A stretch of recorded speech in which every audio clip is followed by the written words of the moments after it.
What's going on, everybody? Welcome to the Run Pure Sports NBA Hardwood Show. I'm your host, Mangone. It is not title. I am here with DC. I'm here with AP, and we're breaking down a really big injury NBA slate, which we have a bunch of news that already hit. Bam Adebayo, he got ruled out for 6 weeks. We got Paul George ruled out and so much more to come. I know the Timberwolves are dealing with issues. They got the flu is going around over there. So a lot to digest, a lot to cover on this slate, big 9-gamer. And also it's a big day. We got that 888 up top over on DraftKings. FanDuel, they got that $150 contest where it's $100K to first. The DK one is $250K to first. So some really, really big prize pools. And we are here to bring you guys the winners. Again, hit that like, subscribe on the video. It helps out a ton. We always like to get you guys hitting that like when you get right in the door, and subscribe to the channel so you can check out all of our content. But let's move in and talk to DC. Let's talk to AP. DC, I will kick it over to you first. How is your Wednesday going? Things are good, man. Watching a little soccer prior to the show, getting ready for it's a pretty wild 9-game slate. Injuries all over the place. It feels like the injuries and the COVID, and then there's also just like the flu, it seems like, going around the league, and just tons of players missing games. Certainly the case tonight. Bunch of news that we're still waiting on, but man, if you look at the injury reports by team, it's like every team seems like 2, 3, 4 guys out, with even more questionable. So tough to navigate, on 9 games without all the news. Obviously, maybe we'll get some of it. Timberwolves news, I think, is pretty critical to this slate. Maybe we'll get some of it while we're on air, but we'll do our best to get ready. Yeah, we should get the news. Maybe we won't get it on air. If we don't, you'll have JSU breaking it down with BigT on the Up the Lock show. Use that code RPSER25. Gets you 25% off. So be sure to check that out, and check out our site, runpuresports.com. AP, I'll go over to you. How is the day going, and how's the heat chart looking, or the heat map? And what are we looking at on this slate? Yeah, I'm always excited for 2 days, Wednesday and Saturday. I get to do content with my guy DC. I feel like we're like on a 3 to 4, day, looking at Wednesday, Saturday. Little printer. So Mangone got some shoes to fill with title. He's had it going on, but I'm very confident that we will be able to find the winners tonight. And yeah, you guys said it already. Lots of news to break down. I got my cheat sheet here. We got the heat map started. Lots of yellow on it right now. Also, lots of core plays to build around already too. So I'm already seeing a lot of very good plays on the slate, and I'm feeling really good about this tonight. We got the big 888 tournament, $250K to first. Shout out to our guy, K Fallick. He got us all kind of on this, the satellite life that we're doing. Anytime I hop in one of these satellites, I see a ton of RPS logos in there. I won 2 tickets. So I'm pumped about that. I used to just buy into it, and it makes way more sense to do some satellites. Also, I'm still wondering, I want a satellite to the 2,500 milli. Any idea when they're going to run that thing? Maybe later this month. I mean, seems like I've been sitting on it for like months now. Is it an NBA one, or is it an NFL? NBA. Yeah, NBA. It could be a Christmas one. Could you see that? Yeah, okay. That would be cool. I could see that. Cool, I could see that being the Christmas one. You also get a day. You get a day before, right? The 24th. I don't think they play games. I believe. I'm not sure for sure, but it gives you an extra day to enter contests, I think. And on top of that, the thing that's nice about the Christmas one is everyone thinks they got some money coming their way for Christmas, at least for the most part, unless you're giving money, unless you're buying the kids presents. I'm sure it gets a little tough there, but I think that's maybe when it'll be ran. We'll have to see when that happens. The Discord is just. If you're not a fan of not suitable for work stuff, stay out of Discord right now. You guys are speaking of large. These guys are talking about large things, and you can go in there if you want to see it. But funny conversation, definitely better than Tilt. I will say that. Yeah, definitely. I'll take this conversation over Tilt, actually. As surprising as that sounds. We got people in the chat. We got Joe here. He says, new guy here for the good mojo. So we got a brand new person here, here trying to get the winners. Also, I got people telling me they need the shades on, so I can't tell the people not. We'll put the shades on. We're ready to go for this nice little slate.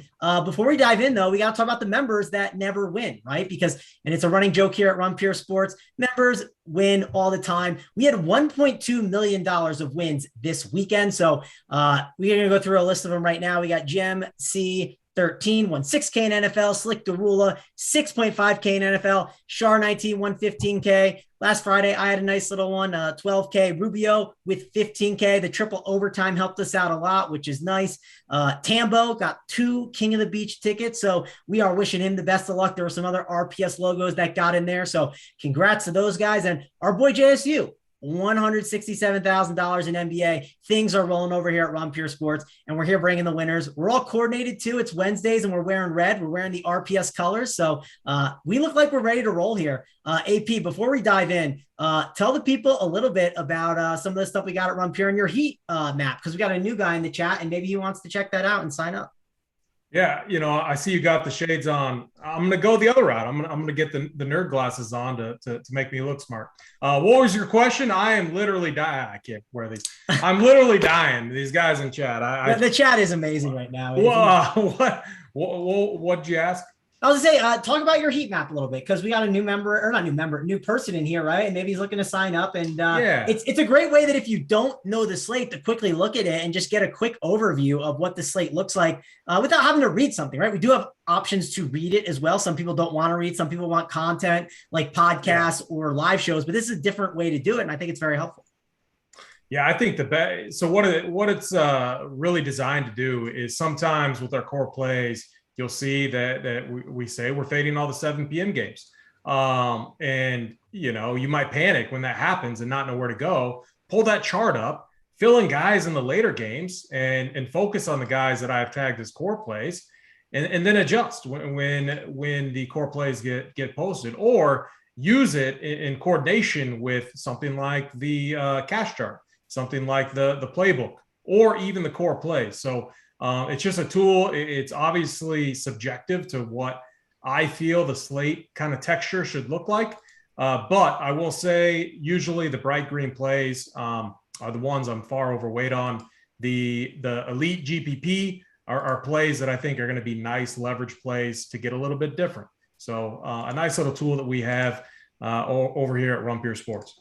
Yeah, and I mean, Big T, he just launched a new piece of content called the Meat Map. I mean, I don't want to check that out. I don't there's a lot. Big T can be responsible for filling that out. Yeah, Big T, that's all you. You can take care of that one. Is Serge Ibaka the number one play on that one? He's got to be up there. I don't know if he's number one, but he's definitely tagged in green as a core play, I think, for sure. But let's move on. Let's start talking about this slate, because it is a big one. It's a Wednesday. I love messing around, but let's dive in and really discuss it, because there's a lot to go on. And obviously, we don't want to pour into the premium show, because then K Falik gets upset. So we don't want to upset the chart man at all. Let's move on and talk about the Nuggets and the Magic. And DC, I'm going to start off with you first. The Nuggets, they're not next to us playing at home. They are off in Orlando. And we got Jokic, obviously, is a really good raw spend up option. But raw point spend up options have not been the best, because of the way the pricing is right now. There is a lot of value on the slate. We're getting Jokic in is not that hard. So I think he is an interesting play. And then the Magic, they're still banged up and they still have some decent price tag. So this is a game that you can consider. The only issue I have is it's a bit of a slower paced game in the slate, 207.5 total, one of the earlier games, and a lot of really good value on this slate. Yeah, no question. I mean, Jokic, when we've seen, obviously without Jamal Murray, now without Michael Porter Jr., about as sure as things get, right, for spend ups. I think for a year where I think we get more kind of disappointing performances for the guys 10K plus, it seems like, than previous years. But man, Jokic delivers, seems like time in, time out, especially now with all the injuries that Denver has had. I don't see Orlando just having the guys that can compete with them, right? Like Mo Bamba and Wendell Carter against Jokic. To me, I just think Jokic is just going to kind of do whatever he wants in this game, dominate the game on both ends of the court.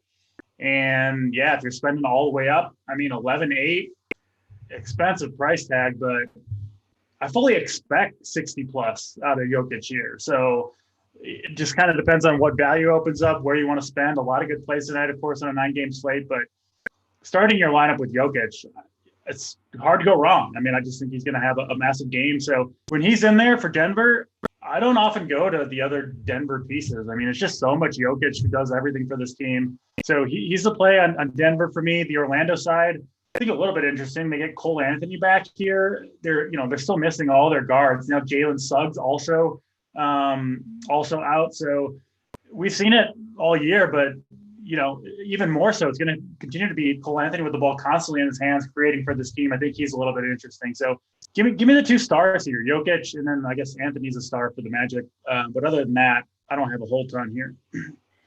AP, I'll go over to you. How are you handling Jokic on this slate? It feels like a great play, but there's a lot of good plays in this slate, and I would love to get him in my lineups, but I don't know if it's going to happen today. Nuggets, Magic, it feels like a game that I'm trying my best to stay away from. How about you? These guys are throwing me off my game. Yeah, so the interesting thing about Jokic, there's going to be a lot of ways to where we can adjust later on in the slate. A lot of news that we are waiting for, obviously. So, you got to ask yourself, what spots do you want to lock up?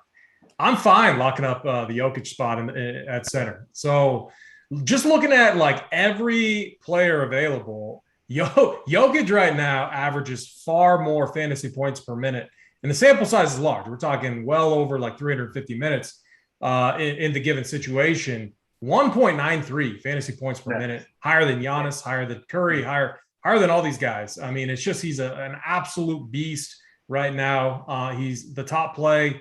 I have him as a core play that you want to play. What you do is you plug him in there and then you move on. I mean, if you want to get cute with a Compazzo, like, I'm okay with that, but I don't think you will probably need to do that. I think there's plenty of value, plenty of good plays later on in the slate. So, like, I don't know if I'd want to do that, but I am fine with pressing the Jokic button and moving on from this game.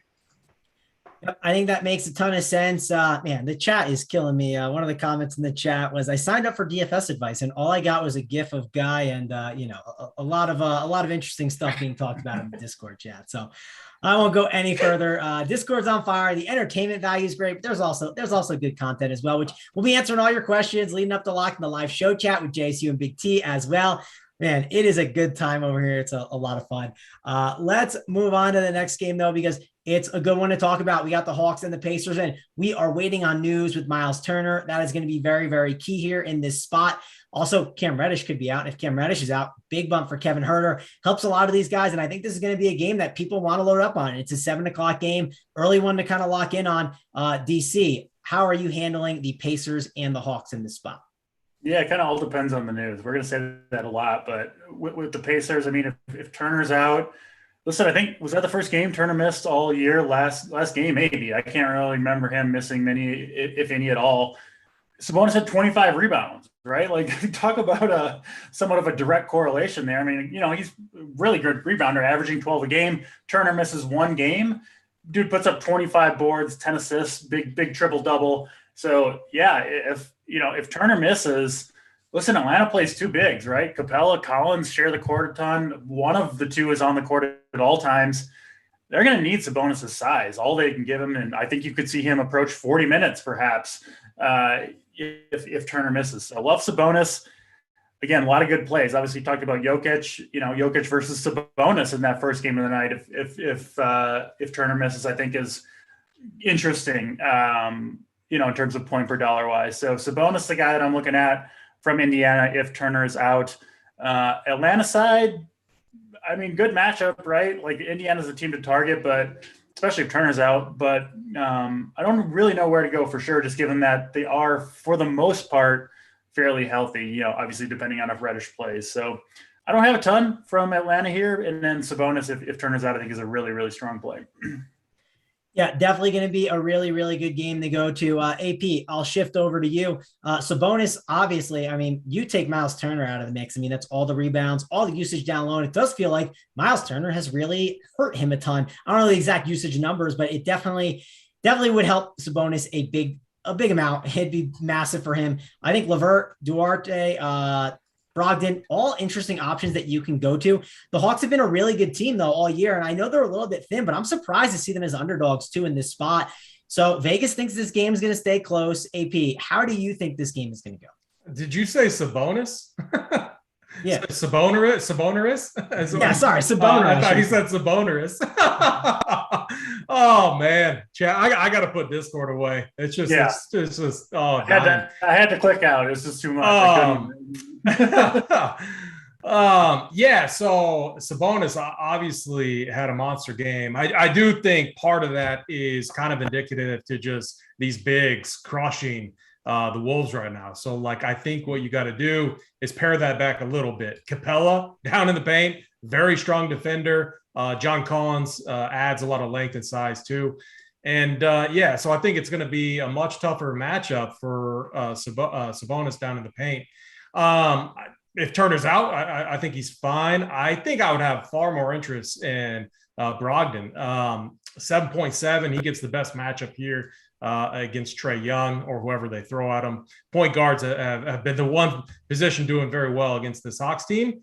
Outside of that, they've been very good defensively, so I would be very cautious there. I think Chris Duarte should probably roll in there and get the start. I think he's fine.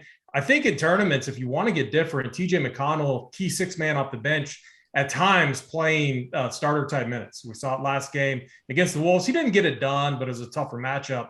I think this could be a spot where he is kind of sneaky if you're multi-entering. But then on the Hawks side, yeah, I mean, I think Trae Young is fine. I think, we want to wait for the Cam Reddish news, obviously.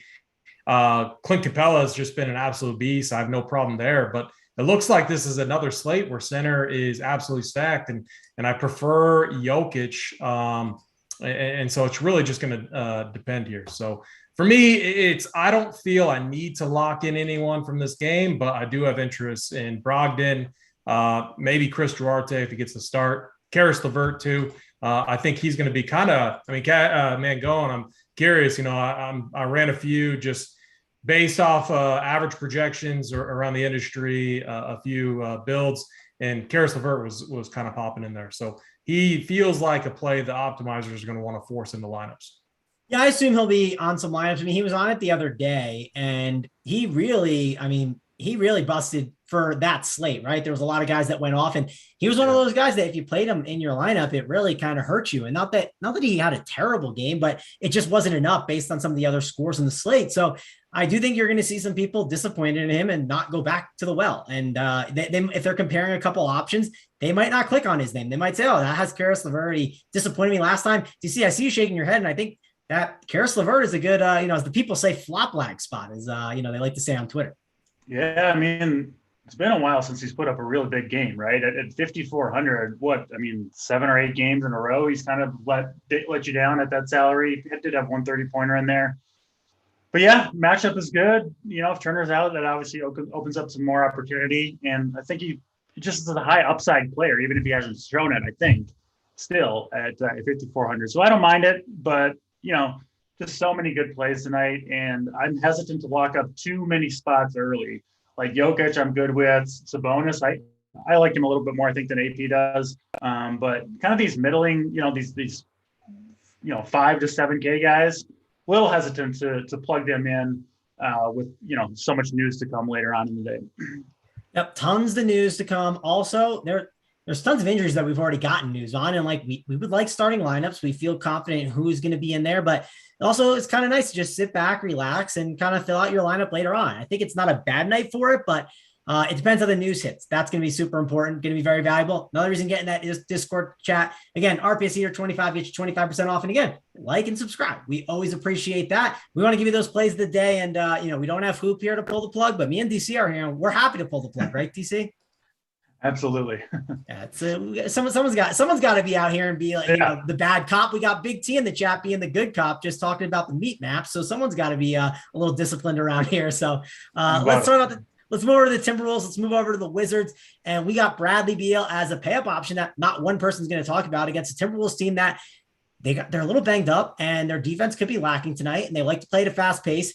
DC, the Timberwolves pretty well. So let's shift over to you because we got no Beverly. We have Edwards as questionable. And this news matters to a ton. I know the Wizards are playing a lot better defense. It feels like they're playing a bit slower as well. So there is going to be some Timberwolves value. And I think there is some value in playing some of these Wizards at low ownership and a little bit of a game stack, because I think this game could shoot out. And we have seen a lot of these games, just some of them bust. And then there's like 1 or 2 games that really go off and interact with each other. And I think this could be one of the games that maybe does that.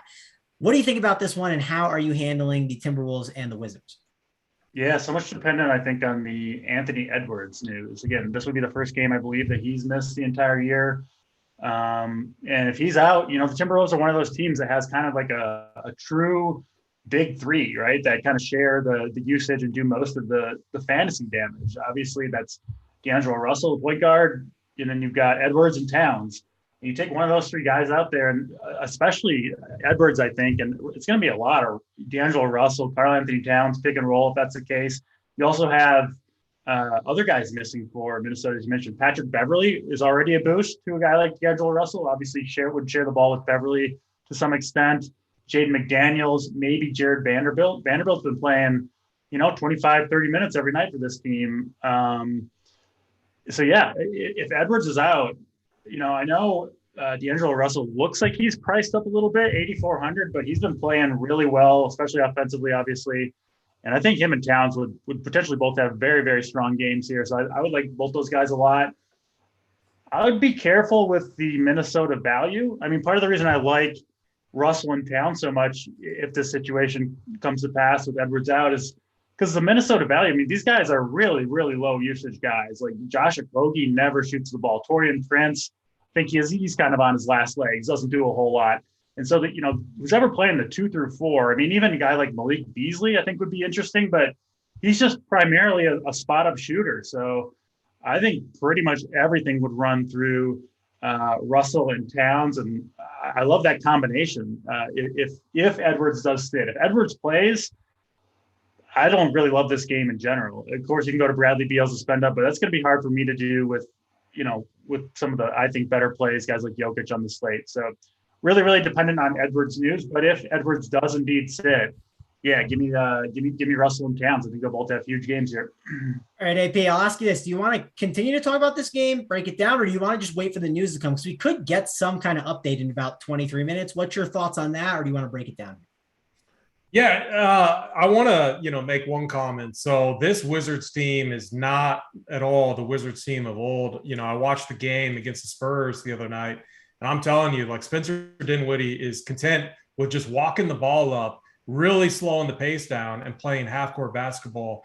And what happens if you watch that second half, I mean, that game died. It just absolutely died. It didn't come close to even like coming close to its total for that night. And that was against the Spurs, who have been playing at a very fast pace, very similar to the Wolves. So that is one concern that I have just with Dinwiddie in there. I mean, it's 6K Dinwiddie, like, God, I want to make it work, but man, he just is so content playing slow basketball, and it affects Beal. It affects all of these guys.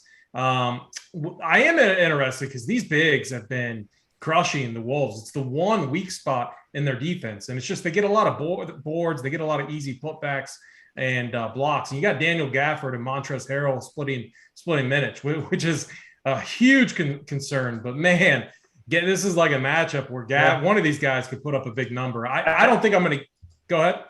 I like it better if Vanderbilt is out, who's a pretty good defender down on the interior there for Towns. And if he's out, like Towns could potentially kind of, I feel like get tired, going up against Gafford, then you got to go against Harrell. And it seems like one of Gafford or Harrell, like we've seen so many times against the Wolves, could really do some damage. I mean, predicting which one it is, Harrell to me is kind of the higher upside guy. The problem is the minutes just never change. It doesn't matter if one guy's going off and the other doesn't. It's like they never get that, rarely get that 30-plus minute run. I will say, though, I do think the spot, if Edwards is out, is really interesting. I think you want D'Lo. His pick-and-roll game with not just Cat, but with Naz Reid. And we saw Naz Reid and Karl Anthony Towns on the court at the same time for decent minutes. Yep. He had it going with those two guys. So I would have a ton of interest in D'Lo for sure.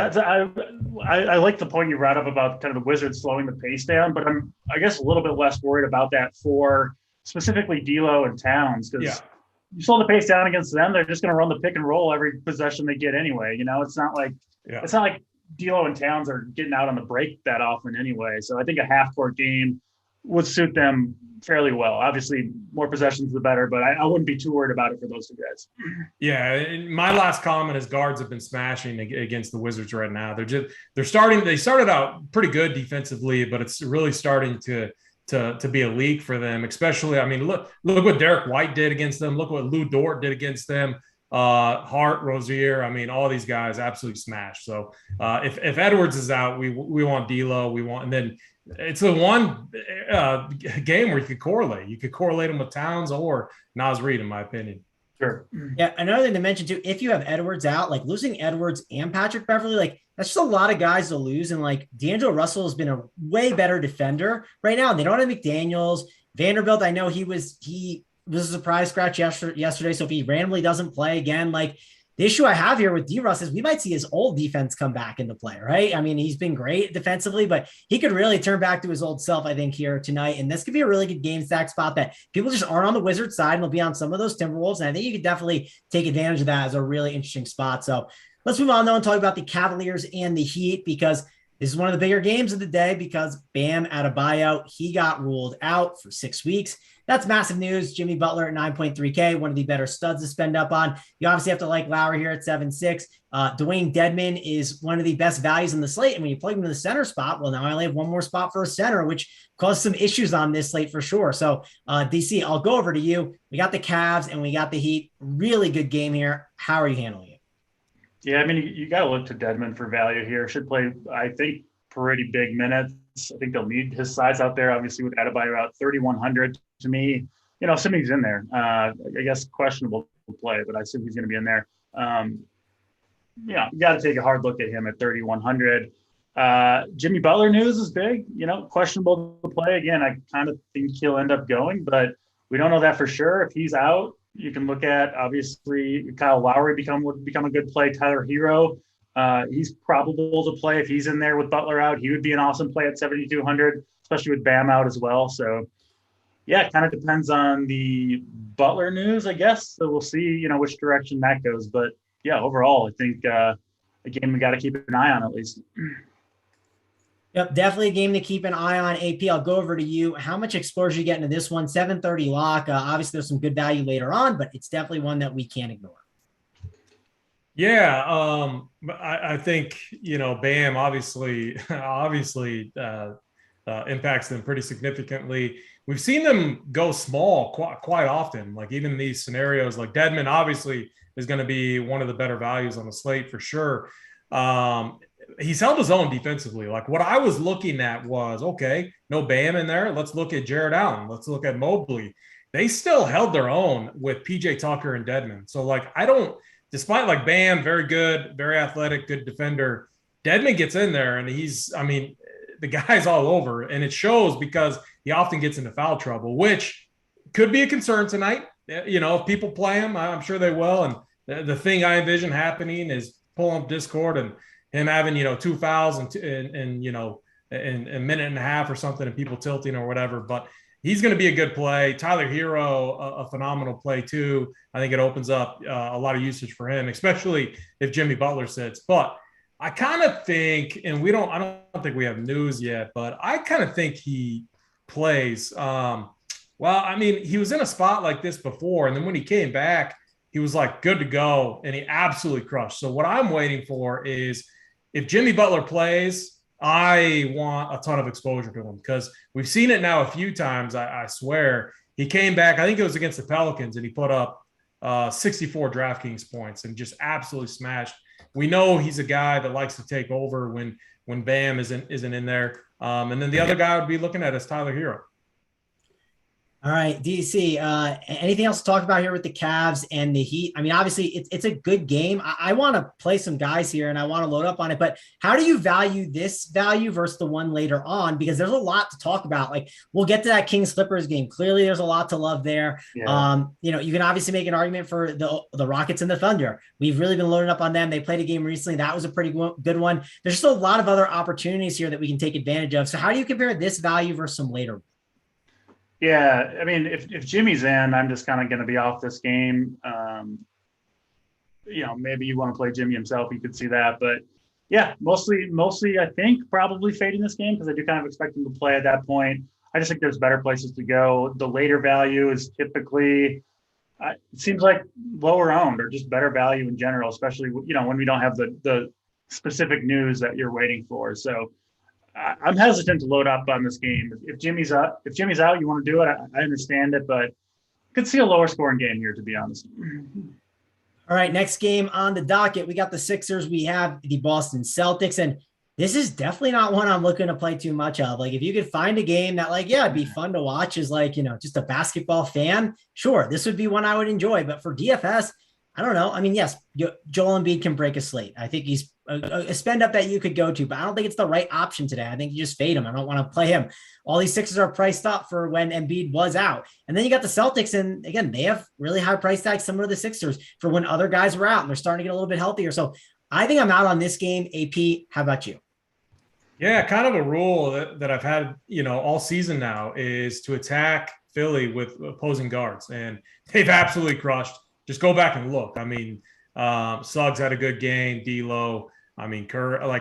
Just go back and look. And these, they just cannot guard. Like Tyrese Maxey, Seth Curry. These guys aren't strong defenders out on the perimeter. And so the problem is I'm not this rotation between Schroeder and Marcus Smart is kind of interesting, but I'm not really a Marcus Smart guy. However, we always do our due diligence and we dive in. What they're doing right now with Marcus Smart is really interesting. So we know Jaylen Brown and Tatum are ISO guys. We know they want the ball in their hands and they want to play one-on-one basketball, and that hasn't been working. And so what they've been doing, Marcus Smart's been running point, getting these guys involved. This guy's averaging 7.5 assists over his last 4 games. He's averaging a ton of rebounds. He is showing almost triple-double upside right now. So factor in a 6.2 price tag, the 6.2K price tag on DraftKings, and one of the best matchups, I think, on the slate against the 76ers. You're not going to see it in the total. You're not going to see it when you look at pace, a pure matchup play. I think Marcus Smart is a really interesting tournament play that I'm looking at tonight.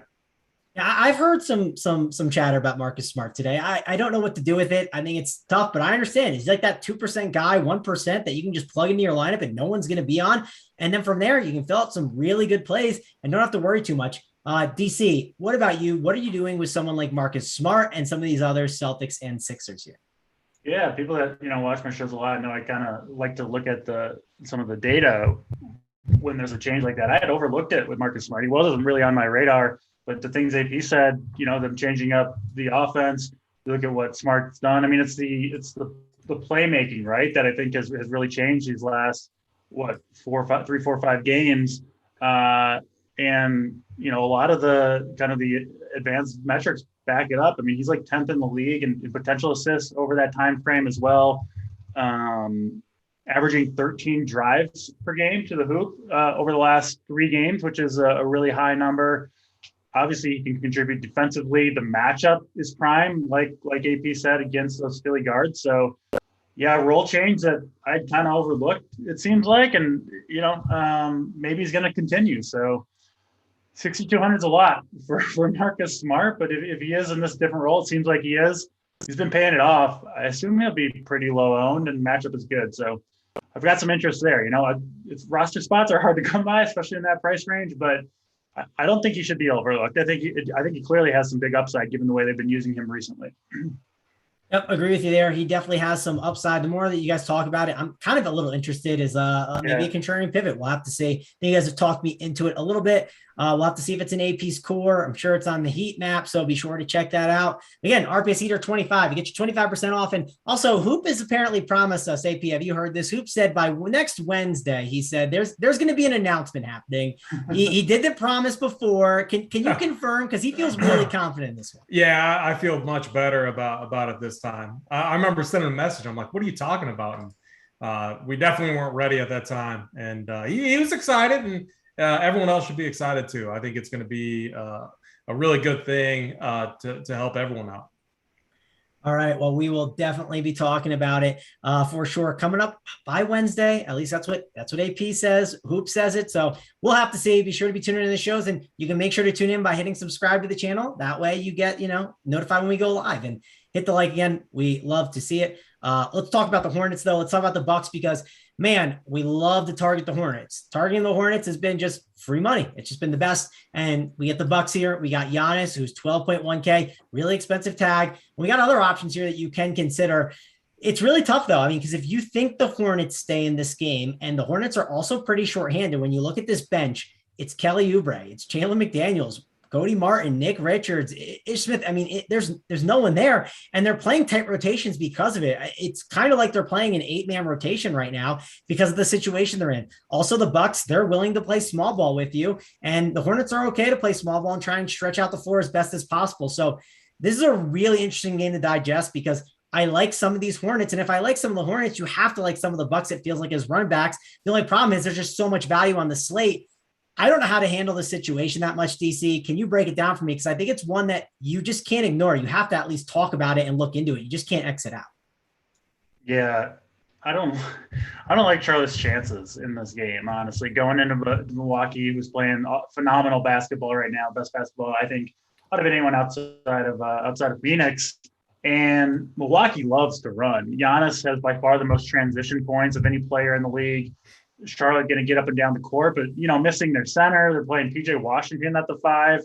Doesn't seem like they're going to have enough size to compete at all on the boards. I mean, this is just an amazing matchup for Giannis. I think he's going to smash here on a per minute basis, but I also think Bucks have a very good chance to blow out Charlotte here. This just feels like a rough spot to me for the Hornets. So I kind of like maybe a game stack here, Mango, where if I'm wrong, right, maybe Charlotte can make their threes, stick with Milwaukee. In that case, you could see, I think these guys will be low owned, a LaMelo, I don't know, Oubre, Washington, maybe a Bridges in there, and then run it back, obviously, on the other side. I think Giannis is the guy I want in this matchup. I think that's a fun game stack, but in terms of individual plays or anyone that would, kind of get toward my main lineups, I don't see it here. I would rather have Jokic than Giannis, even though maybe you argue Giannis's upside is higher given the matchup. But yeah, I mean, if Giannis fits your build, by all means, this is a really, really good spot for him. I just wish Milwaukee wasn't so healthy and playing so well where they don't need to necessarily lean on Giannis, but they sure have been. I mean, he has just been absolutely crushing it over the last couple of weeks. So no problem with Giannis, and the game stack here I think is interesting. But other than that, mostly, I'm scared of it for Charlotte's side. I think they're going to have a hard time competing in Milwaukee tonight. Yeah, I mean, if I'm wrong, DC, I want to just be wrong all the way. Just don't give me I'm wrong here and then I'm right here. I just want to be wrong all the way. So that way, when I am right, let's just hit it all at once. And you can hit it all at once here. If you play Giannis, I would be running it back with a Hornet. I think. Sure, Giannis can couple Hornets. I'm taking a couple Hornets at that point because if Giannis is going to go off, play well, and play a whole game, you need big performances, I think, from, I don't know, 3 or 4 Hornets. LaMelo, PJ Washington, Bridges, Rozier Hayward. It's hard to pick who, but I think 3 of those guys are going to have big games for Giannis to get his full run here. Yeah, and big men crush against the Hornets, like one guy saying in the chat, and that's correct. Bigs do crush against the Hornets, and Giannis is a big man here, right? So Bobby Portis could have a big game, certainly, but I do think Giannis is set for a really good game, and if it stays close, then he goes absolutely nuts, and then you need a couple run backs. And for me, I'm trying to figure out, AP, what are the right run backs if you do it? I have been looking at the Hornets, and when I ran it back the other day, I went with PJ Washington because I thought the way the slate was structured, having a cheap Hornet was just better, because if it did somehow bust, like a PJ Washington, I felt like I could get away with it rather than some of these other guys who they have some heftier price tags. Yes, Gordon Hayward 6'3", that's a decent tag, so you can kind of get away with that, I think. Terry Rozier 7'2", like LaMelo is just 10'4", and I don't know if I can do the LaMelo 10'4". Miles Bridges, do I want to play him at 7'8", or would I rather just play PJ Washington at 5'1"? I feel like I'd rather play PJ at 5'1" or Kelly Oubre at 5'4" instead of some of these other spend ups. How about you? Yeah, I'm going to go ahead and disagree. I don't think you need a run back here. And it's kind of a function of how the Hornets team is made up. You have so many guys that, could potentially go off in a game that stays close. You could also see a game underwhelm, but Giannis just be extremely efficient against the Hornets, which he has in the past. So I don't think you need a run back, but I get it. If you want exposure to this game, I would look at Kelly Oubre off the bench. How I see this game going down is Giannis coming out strong, dominating, them quickly trying to make some adjustments, get Kelly Oubre in there, who has been an absolute spark plug off the bench. That is the run back I would do. And the other thing too is I think sometimes people get in trouble in NBA DFS enforcing runbacks. Like you can have a super strong play on one side, and it comes down to like the texture of the whole slate, how many games there are, and what value is out there. Like we have so many other spots with injury situations. So like don't force in runbacks. Make sure you're looking at the other spots of the slate. Like you could play, I mean, there might be enough value tonight. I don't know if this could work or not. It probably won't, but you could go Jokic and Giannis. And then who knows? There could be enough value to make something like that work. I mean, both guys could get you 70 plus. And if you get a few value pieces that smash, you're going to be way different. So I'm not as high in this game. I think so. The Hornets are kind of on a long road stretch right now. Going, a tough loss in like double overtime or whatever to the Rockets, and then a tough loss at the Bulls. And now they got to play the Bucks, who look extremely dominant. They look like the best team in the East right now, and no one's talking about them. And I think they're putting a chip on their shoulder. So I could see them coming out and just absolutely curb stomping the Hornets tonight. The one thing I like about the Hornets here, the Bucks play a very unique defense. They have for the last 3 years. Third straight year, they're allowing the most above the break 3-point attempts in the league by a huge margin, like 3 attempts more per game than the next highest team. And that's how the Bucks want to play. I mean, look at all their guys. All of those guys can spot up from deep, right? LaMelo, Rozier, Washington, Oubre off the bench, Miles Bridges, all these guys launch from 3. So if those are going in, you maybe Charlotte can compete here. I like the Oubre call. He's been just chucking it, 10 to 13 3-point attempts a game off the bench. That makes a lot of sense to me as kind of a cheaper run back. So I think that's a good call, AP. Yeah, I mean, that's the thing I like about those 2 guys with Washington and Oubre is they're both really cheap and they can hit those 3-pointers, kind of like what you discussed.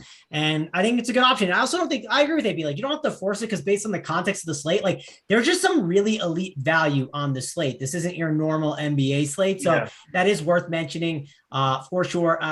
The run back isn't like as like a corollary thing as it is in other sports, at least in NBA. So you don't have to force that in. Depends on your line of construction. If you do decide to put that run back in, right, maybe look to see what other guys are in that range and see if there's just a better value or there's a better 2v2 instead of just forcing that in. So I think that's worth looking at. But I don't got too much else to say.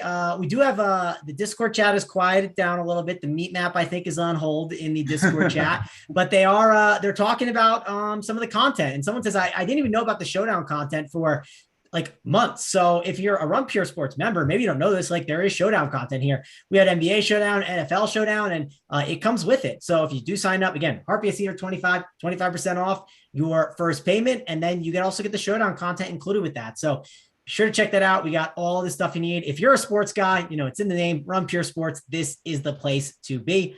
Let's move on, though. We talked enough about that game. We can talk about the Rockets and the Thunder, where this is a repeat of a matchup they had recently. And the first game, they played the double big lineup with the Rockets. And then they went to some small ball a game before. And now they're back to playing small ball against the Thunder. And what do you know? Christian Wood still smashing, but he did get a price bump. 8.9K. You got Garrison Matthews at 4.3K, who's helping spread that floor a little bit. Kevin Porter Jr. at 7.4, just putting up triple doubles and still feels too cheap.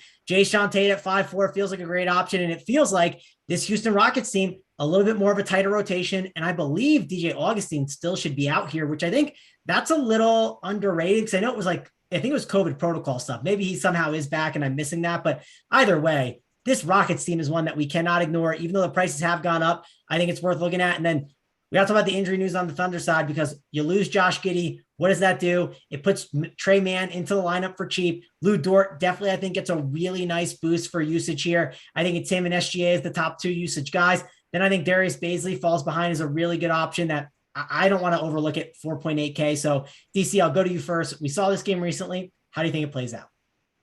Yeah, I mean, this is an awesome game. I've been off the Rockets all year long, and I think that's paid off for the most part. AP, you and I were on content Saturday, and we were in on the Rockets. The Rockets Hornets game, man, it seemed like a clear gold mine and proved to be just that. Jalen Green out. Now you've got DJ Augustine on the shelf, and listen, we've seen it 2 games in a row now from Kevin Porter, right, where he's kind of running the offense. 12 assists, 11 assists, a near triple double in each game, shooting threes. And what's going to change here? I don't think anything. I think it's going to be the Kevin Porter, Christian Wood show. You look at the price tags Like they seem high, but they've done it 2 games in a row, right? And they're going to be trying to do it a third, and I don't really see any reason why they wouldn't be able to. So I love the Porter Wood combination. You want to include Tate there. Even an Eric Gordon, I think, is okay. Just this rotation has started to thin out for the Rockets. They're playing better. Great matchup against OKC that we just saw them play really, really well in last game. So they're priced up, but I don't have a problem paying $8,900 for Christian Wood. Clearly, he can do it. He's done 2 games in a row. He can do it again. I think he's a strong play. And then on the other side, we were waiting, or at least I was waiting to play Josh Giddey when Shai Gilgeous-Alexander went out. Giddey had a couple big games in that scenario. Now we got the other way, right? Giddey is out and SGA is back in. We know how good the matchup can be against the Rockets. Allow by far the most blocks and steals combined of any team in the league. Allow the most transition points of any team in the league. And so I know last game kind of disappointed a little bit just in terms of amount of like total points scored, but I see no reason this game couldn't pick up this time around. I think SGA is a very, very strong play at 8,300. Obviously, if you want Dort, Basley, those guys are all right too. But right now, at least, I trust the OKC rotation less than I do the Houston one outside of SGA, who I do think is going to have a very, very big role in this game. So, yeah, I like this game too. There's a bunch of games where I kind of like these little mini game stacks, or even this, the point guard center combination, like the D'Lo, Karl Towns pick and roll combo that we could see if Edwards is out, I think is a really strong 2 guys to roster together. And then I think Wood and Kevin Porter are another one where this team is going to kind of go as they go. I think it's going to be a lot of Porter and Wood kind of working together. If they can get it going for the 3rd straight game in a row, I think they got a good chance to do so. I think they got a good chance to both put up 50-plus fantasy points again. And I know their price tags are up, but 7,400, you get 50-plus. That's a big piece of your lineup. So I'm back in on Porter and Wood and these Rockets in general. Yeah, you definitely have to be in on them. I think they're really good plays. I know Eric Gordon kind of disappointed the other day, but he's got upside too. Yeah. Yep. Don't sleep on him because he definitely has some upside at that price. It's uncomfortable, but he can definitely get it going. It is the Thunder. They're not great defensively. AP, I'll shift over to you. The Thunder are missing Giddey. I mean, that's massive here. I think you're going to want to look at some of these options. Great for SGA, great for Dort. So break it down for me. What are you doing with the Thunder? Are you back on the Christian Wood train, even at 8.9K? Yeah, I mean, on the OKC side, what it does is it opens up Trey Mann, a guy that they gave. I mean, this guy played almost the whole 4th quarter. It looked like their coach was unsatisfied with a few key starters there and benched them and replaced them with some of these other guys. Isaiah Roby, Trey Mann. Trey Mann was, I think, the 18th pick in this year's draft. I believe rookie out of Florida. They want him to be aggressive, and they want – I mean, if you trust what the Thunder say, I'm just repeating what they say. They want to try to get him some run, and they want him to be aggressive. So take the coach speak for what it is, but that's what it is. And he looked aggressive last game. And if he stays aggressive this game, I think could be one of the better values on the slate in a matchup where I think we said it last time too. This game goes one of 2 ways. It's either an absolute bust and it just sucks, or it could be the absolute nuts where you go KPJ, Trey Mann on the other side, run it back with Wood, and you get kind of a nut stack there. Maybe get Lou Dort in there. I know our guy Pinsack is definitely a Lou Dort homer and truther. I worry about his shot, and I worry about Trey Mann being in there, arguably a better shooter than Lou Dort, and taking away some of that scoring usage from him. That's what my concern would be. And then who knows what they do in the front court.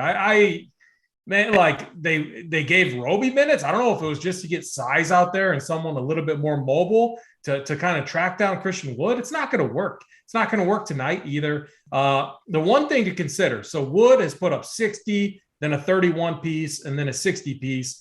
Go back and look. The 31 piece, Daniel Theis was in there, and he's not been in the rotation for a few games now. That is really clearing things up for Wood and Tate. They've been much better together in there with KPJ. The other thing too with KPJ, I think Jalen Green's going to work out. He's such a talented kid.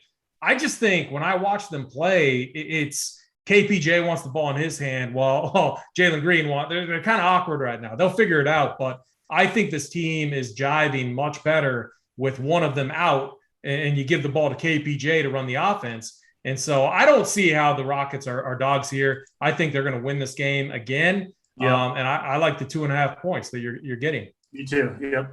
We're right with you on the Rockets right now. This is clearly the best they're playing, right, this season. I think it's just very, very clear. I think it's going to continue. I think benching Tice, and I'm with you, Jalen Green going to be a player in the league. But right now, the Rockets are better off having one or the other, right? Run the show, get into a rhythm, get going. I think Porter's going to do it again tonight. I really do. Yep. Yeah, I do think this is a great spot for the Rockets. That small ball lineup, it helps him so much out. And I agree with what AP said with Green being out of the lineup. That's big for KPJ. I mean, of course, yes, they'll figure it out in time. But like right now for fantasy, like that's very big for them. So that's massive. One of the better games to talk about on this slate. So glad we kind of discussed it, really broke it down. Guys, if you could hit the like on the video, it helps us out a ton. DC, we got like 541 watching. What number we got to get to? Want to get to 250? Is a little higher? What number you want to shoot for here? Yeah, 250 seems like a good number. Yeah, we just got Wolves news too. So Edwards is in, Noel, Vanderbilt. So all the questionable guys for the Wolves are going to be in there. As a Wolves fan, I was kind of excited to get Towns and D'Lo in the core, but to me, it does help clear things up, right? It was like close for me between a D'Lo Towns core or a Porter Christian Wood core, right? Pretty much kind of very similar prices, but you couldn't really do both because they're just too expensive. So now I'm kind of happy to have clarity, and probably going to lean on the Rockets myself. Yep, I think it makes a lot of sense to lean on the Rockets here. Let's move on over. Let's go to the next game.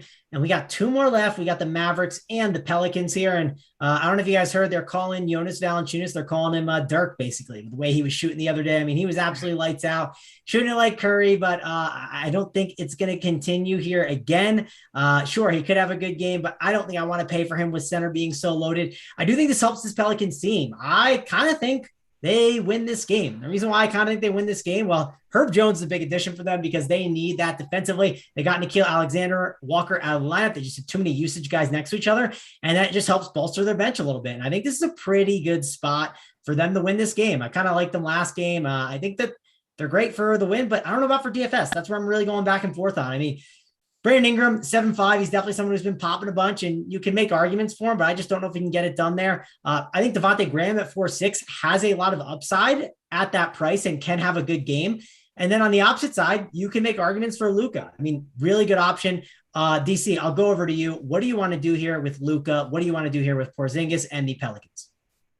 Yeah, compared to some of the other games, I'm a little gun shy in this game. I mean, give me Jokic over Luka pretty clearly. They're I think $100 difference. Obviously different positions, but you can only afford so many spend up. So I don't love the Dallas side, and the Pelican side I think is fine, but I just don't see anybody that looks particularly underpriced for a slate that has just so many injuries on it. This has some, Josh Hart news I think is somewhat significant, but I don't think his absence would give a bump to anybody to the point where I felt like I needed to go there. So I don't have a lot here. Devontae Graham, 4,600, very intriguing price point, but just hasn't been getting it done. So I'm not sure I want to, take the bait there. So not a ton of plays for me here, Pelicans and Mavericks.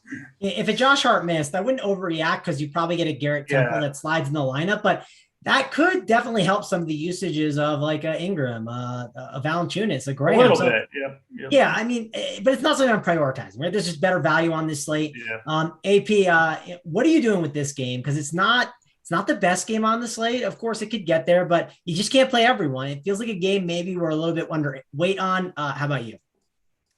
Yeah, I think it's going to be a game I'm underweight on. So, I mean, the Mavericks coming off a game, they got upset by the Cavaliers, and obviously the Pelicans, they're 3-1 over their last 4 games with a nice win over the Clippers. Obviously on the heels of Joval going absolutely nuts. While centers have been doing very well against the Mavericks, the price tag's way up there, coming off a ceiling game. Are we really going to see that type of of back-to-back upside. It doesn't happen often. And I mean, it could have happened. Sure. It's the NBA, it's DFS. It could happen. You don't see it often from a guy like Joval. So I'm willing to go elsewhere with center being loaded, like you said, Mangone. And then, I think the Mavericks bounce back here. I think they fix things on defense and play good. I think, Jalen Brunson's been a key 6 guy off the bench. I mean, if you want to go there, he's 5K.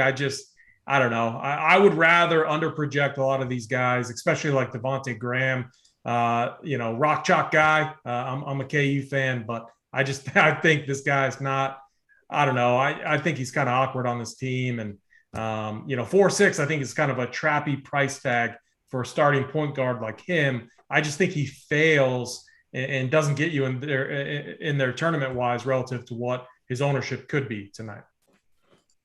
All right. Don't got too much else to say about this game. Let's move on. Last game of the night. Again, like, subscribe on the video, helps us out a ton. And also want to mention, coming up next, we got JSU BigT. We're doing the final countdown show, so be sure to check that out. It's on the premium side. You can find it over there at Run Pure Sports, and use that code RPS here 25, get you 25% off. And they break the slate down amazing. JSU's out there building out lineups, winning over 100K while helping you out and talking you out through his process. Very key, very important. And then there's some other guy, Big T, there, who's had a pretty good year. He's okay at DFS. So you want to hang out with them, and Holden gives you all that news too. So it's a great way to listen to the lineup building process and kind of break everything down. So be sure to check that out. But coming up next, the big game of the night, the Kings and the Clippers. You got a nice little break between the games too. So you can go grab some dinner, relax, and then watch this game. It's the Kings and the Clippers with tons of injuries going on here. Harrison Barnes, obviously out for the Kings. He's been out for a little bit. And we got Holmes in there, Metu. There's no Bagley. So that's obviously going to secure the big man minutes for those guys a bit. And then you got Fox, Halliburton, and Harkless, which I don't like playing Fox, even though these guys are out. I just think these big men really eat up too much usage, and it cuts into Fox at his current price. So I'm really out on Fox on this slate. And then the Clipper side, you just can't ignore a lot of these cheap guards. I think there's some really good options here. DC, break it down for me. How do you rank some of these values in this game? Because it's one of the best spots on the slate. Yeah, obviously Paul George being out changes everything for the Clippers, right? He's their main guy. Things run through him. You take him off the court. I think Reggie Jackson has to have a much bigger role in this game than he typically does, especially scoring the basketball. Has played 105 minutes without George and Batum on the court this season. 31% usage rate in those minutes, well over a fantasy point per minute. So Reggie Jackson, I think, is interesting. Bledsoe, I think, becomes a fairly strong play. You can see Terrence Mann get some pretty big minutes, either in the starting lineup or off the bench at 4,600. So certainly the Clippers, I'm with you. I think it's the guards, the playmakers that you want to go to there with Paul George out. And then, the Kings missing so many guys. We've seen, I don't know if the pronunciation police is here today or not, but Me Too has been really good these last two games, especially last game, 36 minutes, no coincidence, season high for minutes for him with all the guys out for the Sacramento Kings. So I think he's a really strong value play at 3,800. But a bunch of plays on both sides that you can go to. I'm with you, Mangone. 8,800 for De'Aaron Fox is not even tempting. No thanks for me on that one, but I do like some of the value for the Kings. Yeah, it could maybe be tempting on old FanDuel. Like, I think the price is still good. Let me pull it up now because I remember the other day it was cheap and I said no. I was like, I'm not doing it. It feels like the bait, and 7.6K against the Clippers. Does that change your mind, DC? Are you grabbing the bait at 7.6K? I mean, if he gets 3 overtimes, I'm sure he'll smash. But otherwise, I'm good with no Fox. Well, DC, if you're promising me 3 overtimes, I'm in then. I'm in. I'll stack it up. I'll be all in on this game and call it a day. AP, I'll shift over to you. Are you paying the Fox price tag? I don't know if it's worth it here. I kind of think it's the big men for you, and then a lot of really good Clippers value that you can mix and match throughout your lineups. AP, break it down for me. Yeah, I don't like any of the guards. They all just take from each other. You got Fox, Halliburton, Davion Mitchell. If anything, Davion Mitchell, but I do think we have better value now. So I don't think I'm as high on him. Yeah, sign me up for Meadow. What do you call him? Me too? But we call it Metu hashtag here. me. Yeah. We call it me. We call it Met Too here. We'll call him hashtag me too. We'll call him hashtag. The guy I'm surprised, like Rashawn Holmes, is projecting to be lower on. I mean, you can only play 2 centers, so I get it. But I mean, look what Joval just did in this matchup. I know slightly different players, but Rashawn Holmes coming off his 44 piece, he was low on last night too. I don't get it. I know Nurkic. I know that what was the popular route last night? It had to be the who was the cheap center? Man, do you remember that from last night? The cheap center on the entire slate? Yeah, he was like 55-60% on all the cash. It was Precious. There we go. So that's why Rashawn Holmes was lower on. So I think he's a smash play again tonight. 5.8K for a guy in this matchup could, I mean, especially if they get Ibaka in there. I mean, part of the reason they sent Ibaka down to the G League was his defense. So, and I think they're going to have to give Ibaka some run tonight. So I think this game is really, really tasty, as we often say. Ton of interest in Reggie Jackson, Terrence Mann, Medu, and then, Rashawn Holmes. I think those guys are all very much in play tonight. No interest on the guards on the King side. Complete fades for me. All right, and we got 564 watching, only 217 likes. So I'm gonna ask a couple more questions, and if this ain't at 250, we're pulling that plug. Nick's also asking AP, are you updating the heat map after the show? I mean, I don't mean to be like, is this a bad question? But AP, of course, like, are you putting core plays up? Is the cash chart up? Of course, they're gonna be up to date. We're gonna bring you the all last the winners. update was like at 9:47 yesterday, so of course it will be updated. There you go. And that's good for the people to know that you're out there updating it for the people. So DC, how about you rank some of these values? Not on the meat map, rank them for values for DFS. I know Ibaka is someone to consider a lot, but I guess give me 2 of your best values on each side. I guess we'll go with that. Like, I think I kind of really I like Me Too a little bit on the King side. I'd say he'd be one that ranks out well for me. If you tell me Terrence Davis somehow starts, or even if he doesn't, he has a lot of upside at that price. He only played 15 minutes yesterday, which just made no sense. And if he gets a lot of run, he has upside in tournaments to really make a nice push. And then on the Clipper side for me, I mean, I guess obviously Eric Bledsoe, really good play. I mean, Reggie Jackson at 6'3", the offense just his the run. I mean, there's a lot of good options here. So how do you break down the values on each side? Yeah, I think my favorite play here is actually old hashtag Me Too. I think is a strong way to go. And then on the Clippers side, give me those guards. Reggie Jackson, it looks like they run more offense through him than Bledsoe with Paul George out. So I love Jackson, but I do like Bledsoe as well. And then Terrence Mann, those 3 guys all look like strong plays to me. And, if you want to go for the full game stack here, I don't think there's anything wrong with that. This game could absolutely be back and forth, high scoring. You got important players missing on both sides. Those are games, and nobody's super expensive, right? So you can kind of game stack this one up with a lot of good pieces on both sides and get a stud or 2 from another game, right? So that looks like a pretty good way to go if you want to go that direction. All right, the people, they pushed it home, right? They just gave the final push. They were just having a nice little sweat for the people. Who doesn't like a good sweat? The fans watching, they want to see if it would get home. It got home. So let's go to the plays of the day, and we'll talk about that. I just want to mention one last time, if you're not signed up, Run Pure Sports, you get to check out JSU and BigT talking on the Final Countdown show. That's coming up next. They're breaking down the entire slate. They're giving you their thought process, which, hey, while you're building out your lineups, I think that's very valuable and helpful. DC, I'll go to you first. Who is your play of the day?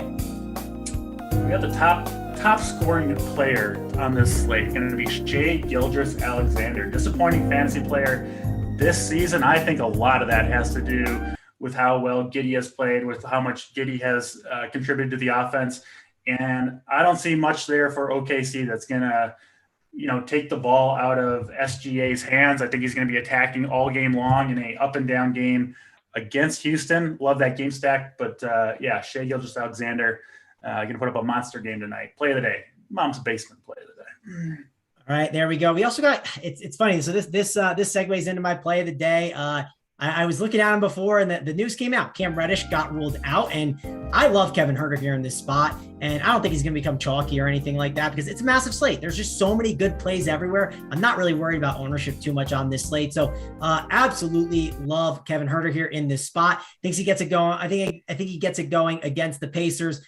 We know that this is a spot where it's going to be an up-tempo game, going to be a close one. I think Kevin Huerter really has a good game here. AP, we'll shift over to you. Who is your play of the day?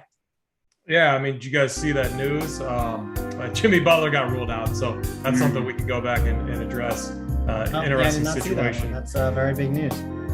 Yeah, I'm going to go, before we go back to that game, because now what's going to happen is center is going to get really watered down, in my opinion, and there's so many elite centers on this slate. Like Dedmon is going to be massive chalk, and I don't think the matchup's as easy as we all think. I mean, this Cleveland team is just so big. I could see him get into foul trouble. So I'm going to go back to Christian Wood, and I'm going to go, you could pair him with like a Rashawn Holmes, that type of build right there. If you want to call it two plays, I can't say that's the route I'm going to go, but doing that alone, since you can only play two centers tonight, is going to get you massively different. And you're not limiting upside at all. I mean, Christian Wood, back-to-back 60-point performances, still going to be under 10% owned tonight in the same tasty matchup, and they're dogs tonight. I mean, gosh, sign me up. Like, I think he could very well be one of the highest scoring players on the slate tonight. All right, that will wrap it up for us, guys. Thanks a lot for joining us. We're going to update all the content over here at Run Pure, and then JSU, Big T, coming up next on that final countdown show. Thanks a lot for joining us. We will see you guys later. For me, AP, and DC, peace out.